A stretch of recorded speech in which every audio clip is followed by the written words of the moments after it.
خود مولانا ابوالحسن علی ندوی یہ وہ عالم ہیں جن کو بیت اللہ کی چابیاں پیش کی گئی ہیں۔ وہ کہتے ہیں کہ میں نے مولانا طارق جمیل صاحب کی دو بیان سنے ہیں۔ میں نے پہلے ان کا تذکرہ ہی سنا تھا اور لوگوں سے حیرت اور استعجاب کے ایسے قصے اور داستانیں سنی کہ مجھے خود شوق ہوا کہ میں ان کا بیان سنوں۔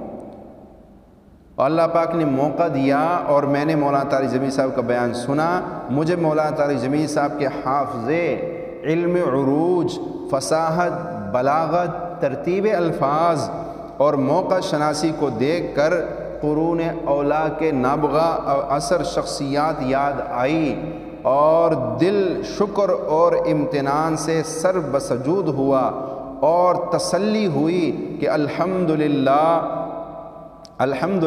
اس گئے گزرے دور میں بھی ایسی شخصیت موجود ہے جو سابقون الاولون کی جھلک ظاہر کرتی ہے۔